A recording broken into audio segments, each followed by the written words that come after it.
Alors, installation d'une main courante rappelable avec point intermédiaire, méthode tressée, donc de manière à ce que le dernier puisse aussi bénéficier de l'assurage de la main courante. Donc en premier, je vais estimer la longueur de la main courante pour pouvoir sortir le brin correspondant entre le départ de la main courante et l'arrivée.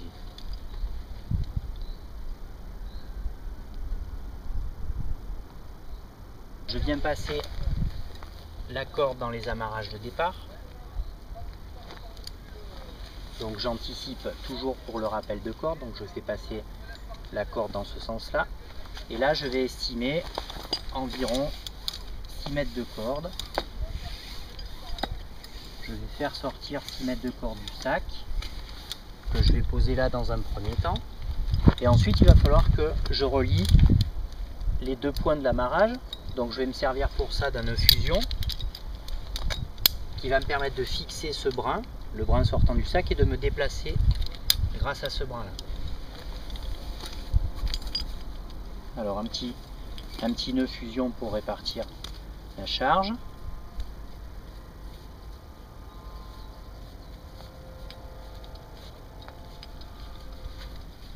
Là c'est le cas où je fais une oreille plus grande puisque j'anticipe aussi le sens du déplacement et que j'ai un point qui est plus haut que l'autre. Voilà. Là-dessus, je vais pouvoir m'installer.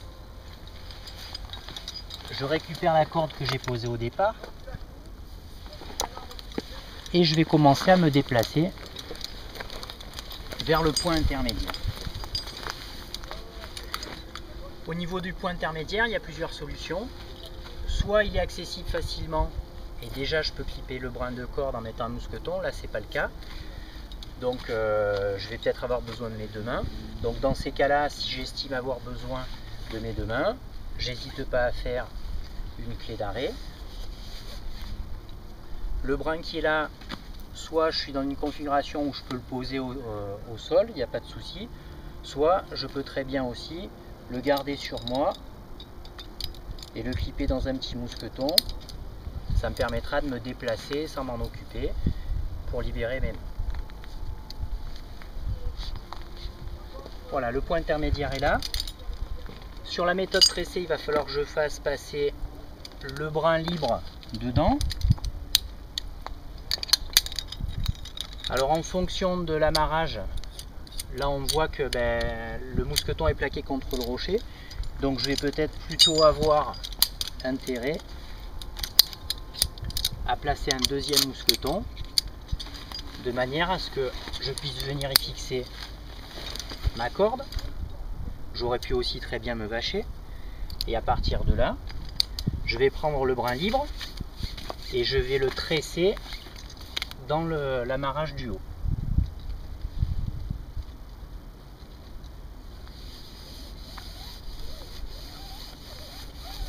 Voilà, je fais passer tout le mou de corde dedans et ensuite je vais pouvoir reprendre ma progression. Là, je vais choisir de clipper le brin de corde dedans, comme ça je m'en occupe plus. Je défais ma clé et je repars. Et je procède de la même manière à chaque point intermédiaire que je vais trouver. Là, je vais arriver à mon relais. Donc, première des choses, je vais installer un petit mousqueton primaire. Sur ce mousqueton, je vais pouvoir venir m'y vacher, venir installer les sacs, venir proposer aux équipiers de venir se vacher dessus. Et comme ça, je laisse libre un espace pour fixer la main courante. Je suis vaché. Là, il me reste un petit peu de mou par rapport à l'estimation de départ. Donc, première solution, je laisse le mou en bas et je viens avec un cabestan fixer la main courante sur un mousqueton que je vais installer. Donc ça va être la première solution. je serre. Ensuite, je vais venir y fixer le deuxième brin. Donc dans ces cas-là, ça veut dire que le mou qui va rester, il va falloir que je le range proprement, de manière à ce que ça ne traîne pas et ça ne vienne pas au milieu. Si je veux enlever l'inconvénient d'avoir du mou ici de corde, au lieu de faire un cabestan à ce niveau-là, je prends l'extrémité de la corde, je vais faire un double 8, je vais venir fixer ici, mais là ça suppose, en début d'amarrage, que je demande à l'équipier situé au début de la main courante de défaire le nœud pour que je puisse régler la tension de la corde. Donc on va voir au niveau de la manip après. On peut couper.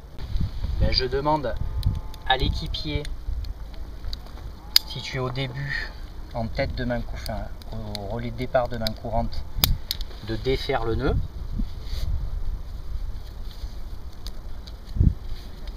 Et en défaisant le nœud, de l'arrivée de la main courante, je vais pouvoir tendre la main courante.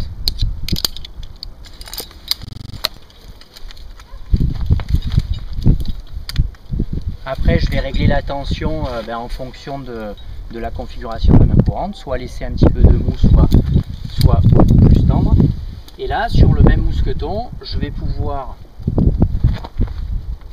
venir y mettre le deuxième brin à l'aide d'un cabestan.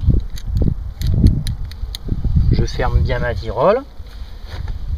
Je vais pouvoir défaire la corde qui était dans mon 8.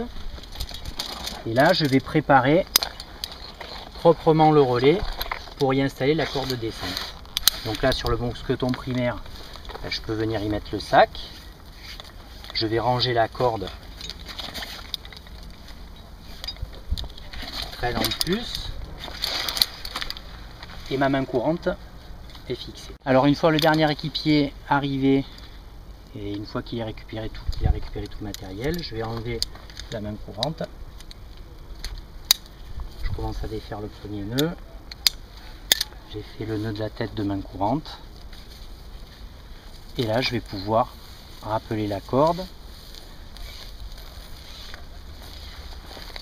Et là, on voit l'importance du brin de départ, le sens du brin de départ passé dans l'amarrage, de manière à ce qu'il vienne facilement sans se croiser avec l'autre brin. Voilà, je range ma corde au fur et à mesure et on est prêt pour attaquer la descente.